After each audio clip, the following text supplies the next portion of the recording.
पंतप्रधान मोदींनी महिला विधेयकावरून देशाला संबोधन केलं. काँग्रेसचा इतिहास काढत काँग्रेसवर जोरदार टीका केली. आता या टीकेला काँग्रेस नेते नाना पटोलेंनी जोरदार प्रत्युत्तर दिलंय. 56 इंचेची छाती असणाऱ्या मोदींना काँग्रेसची एवढी भीती का, असा सवाल पटोलेंनी केलाय.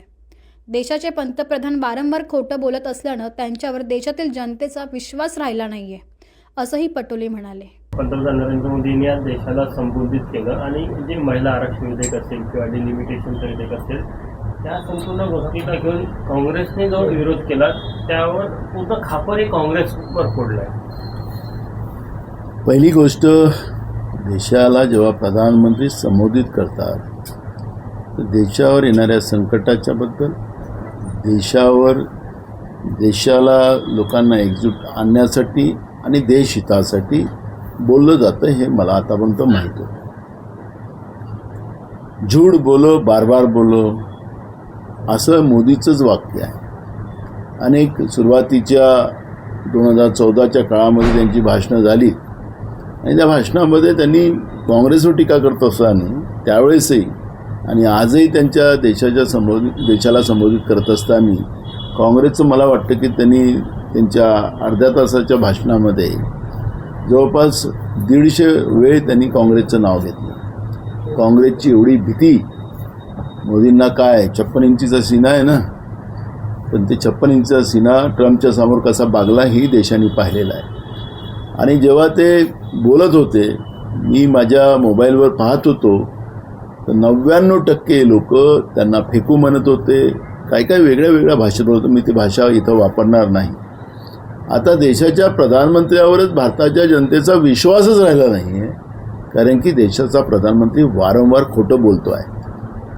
त्यांनी 2023मध्ये महिला आरक्षणाचं बिल आलं.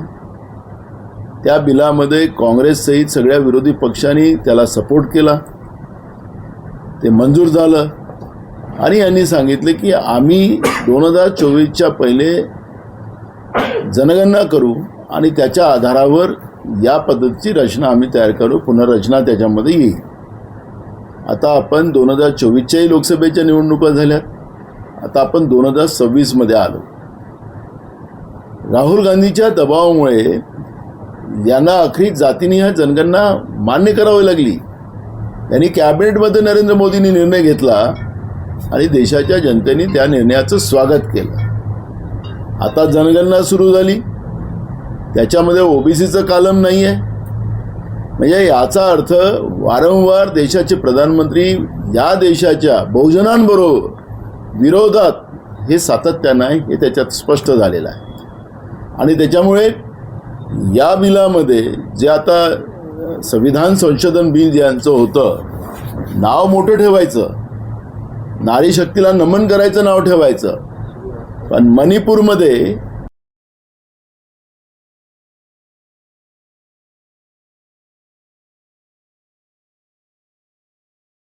त्यांच्यावर अत्याचार केला, त्याच्यावर देशाचं प्रधानमंत्री बोलायला तयार नाही का? मणिपूर भारतातला भाग नाही, तिथं राहणाऱ्या महिला ज्या आहेत त्या भारतीय नाहीत. आणि आता मी लोकसभेचे आकडे तुम्हाला सांगतो. लोकसभेमध्ये यांच्या महिलांचं नेतृत्व, यांनी जे महिलांना तिकिटा दिल्या त्याच्या फक्त 10% महिला आहेत, काँग्रेसच्या 13% आहेत आणि 37% TMCचे, जे TMCला आरोप करतात मगापासून. महिलांचा सन्मान आम्ही केला विरोधी पक्षांनी. BJPला महिला नकोत. आपली खुर्ची वाचवण्यासाठी, सत्ता वाचवण्यासाठी हा एक असफल प्रयत्न.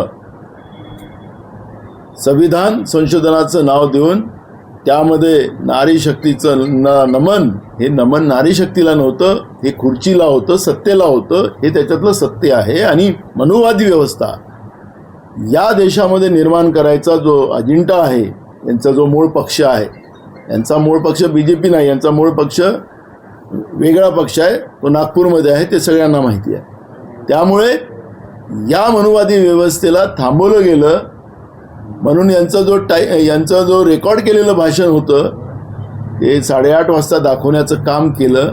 ते रेकॉर्ड होत होतं, टेलिप्रॉम्प्टरवर ते बघतात, टेलिप्रॉम्प्टर बिना बघून ते बोलू शकत नाही. आणि त्याच्यावरच त्यांनी काँग्रेसला किती शिवा घालायच्या त्यांच्यासोबत असलेल्या पक्षांना किती सेवा घालायचं याचं त्या आकडा ठरवला गेला होता.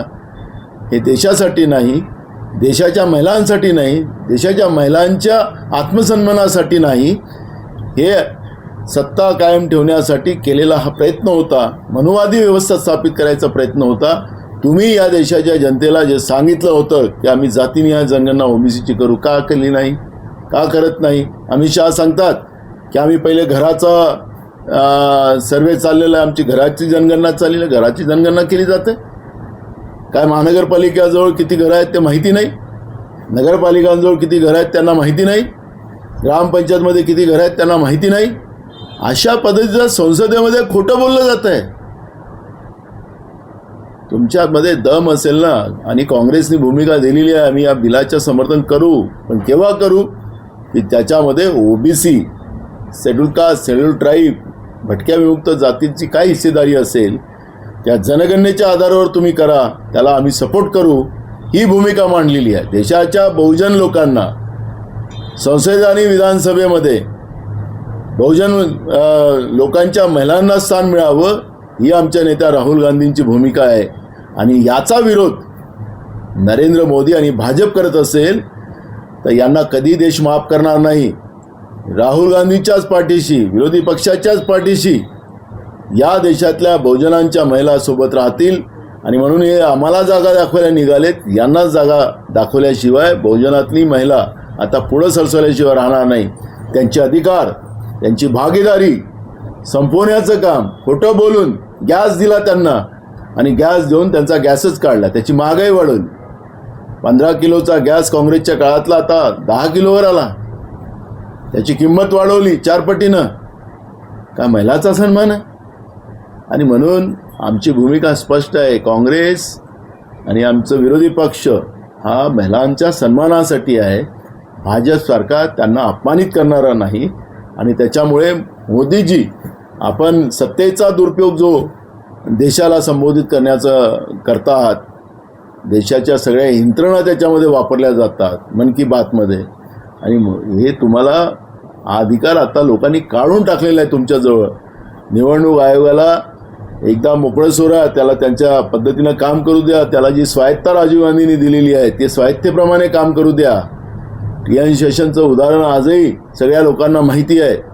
आणि त्याच्यामुळे त्या पद्धतीनं स्वायत्तेनं काम करू द्या आणि बॅलेटवर मतदान घ्या, म्हणजे तुम्हाला समजेल की देशाची जनता तुमच्याबरोबर आहे की काँग्रेस आणि त्यांच्या सहकारी पक्षांबरोबर आहे, हे तुम्हाला त्यावेळेस समजेल. पण बैमाने निवडून येऊन देशाच्या जनतेला खोटं बोलून तुम्ही सत्तेत आलात, आणि त्या सत्तेचा दुरुपयोग करायची भूमिका ती जी तुमची चाललेली आहे, आता ह्या देशातला बहुजन स्वीकारणार नाही, ही भूमिका त्याच्यातली स्पष्ट आहे.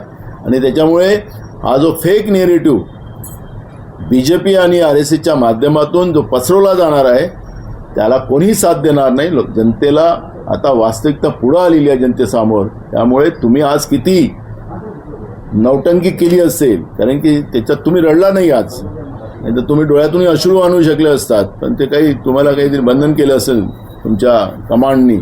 त्यामुळे तुमचं हे नकलीपणा हा देशाच्या जनतेसमोर आलेला आहे. त्यामुळे अजिबात या देशातली जनता तुम्हाला माफ करणार नाही, तुम्ही जो मनुवादी व्यवस्था आणताय म्हणून. काँग्रेसमध्ये कॅम्पेन सुरू होत असल्याचं पाहायला मिळत आहे भाजपकडनं की काँग्रेस कशी महिला विरोधी आहे. काँग्रेस या गोष्टीला उत्तर देईल का त्याच कॅम्पेन पद्धती? बिलकुल देणार, कारण की आम्ही केलेलं आहे. राजीव गांधीजींनी 73वी घटना दुरुस्ती करून स्थानिक स्वराज्य संस्थांमध्ये महिलांना पुरुषापेक्षा एक जास्त जागा देण्याचं काम केलं आहे. तळागाळातल्या महिलांना संधी निर्माण करून देण्याचं काम राजीव गांधींनी केलेलं आहे. यांच्याजवळ एकही उदाहरण नाही आहे. यांच्याजवळ हिंदू मुसलमान केल्याशिवाय दुसरं उदाहरण नाही आहे.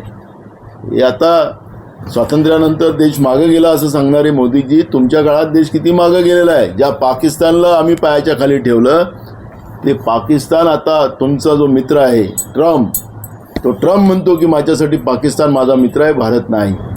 त्यामुळे या भारताचा अपमान, या अमेरिकेलाही आम्ही घाबरलो नाही, आमच्या नेत्या इंदिरा गांधी घाबरल्या नाही, आणि त्यांनी त्या अमेरिकेला उत्तर देऊन त्या पाकिस्तानच्या 2 तुकडे केले. तुमची हिंमत होऊ शकली नाही. तुम्हाला ट्रम्पचं नाव घ्यायला तुम्हाला भीती निर्माण होतं. तुम्ही या देशाची मान झुकवलेली आहे आणि इराणसारख्या आपल्या मित्राला गमावण्याचं पाप तुम्ही केलेलं आहे आणि त्याचा परिणाम महागाईचा आता या देशाला भोगावा लागणार आहे. हे नाकारता येणार नाही. तुम्ही नोटबंदीचा मुद्दा काढला. नोटबंदीमध्ये गरिबांना लाईनमध्ये लावून तुमच्या मित्रांना तुम्ही फायदा दिला. अदानींसारख्या लोकांना बँका लुटल्या गेल्यात. तुम्ही त्या नोटबंदीचं समर्थन करताय. राहुल गांधीजी आणि सोनियाजींनी तुम्हाला पत्र लिहिलं होतं कोरोनाच्या काळात की ही बिमारी महामारी आहे, याला थांबवा. तुम्ही चेष्टा करत होतात की हे आमच्या देशाच्या लोकांना होणार नाही. तुम्हाला होते तुम्ही इटलीला चालले जा. अशा पद्धतीची चेष्टा तुम्ही करत होता. त्या देशातले लोक जे मरण पावलेत, घरातले प्रमुख लोक पावलेत, अनेक आयाबहिणीच्या कपाळाची कुंकू पुसलं गेलं, त्या पापाची भागीदारी तुम्ही आहात. तुम्ही का नाही त्यावेळेस देशाच्या सगळ्या सीमा सील केल्यात? याचं उत्तर तुम्ही देणार नाही. आम्ही विरोध केला होता, सांगितलं आमच्या नेत्यांनी, पण तुम्ही ऐकला नाहीत आणि अनेक लोकांना आपला या देशामध्ये आज तुम्ही जे लस तुम्ही दिलीत त्या लसीचे परिणाम आता देशातली लोक भोगतात. ती लस तुम्ही का त्यावेळेस मान्य केली? त्याचे परिणाम आज देशाच्या लोकांना भोगावं लागत आहेत. जवान पोरं हार्ट अटॅकमध्ये, दम्याचा आजार होत आहे, कॅन्सर होतात आहे. हे याचं सगळं जे काही आता समोर येत आहे हे या लसीच्यामुळे होत आहे आणि ते तुम्ही जबाबदारी नाकारताय. त्यामुळे तुमचं हे सगळं खोटं, झूठ बोलो बार बार बोलो, हे जे तुमचं वाक्य आहे हे तुमच्यासाठी लागू होते, काँग्रेससाठी नाही.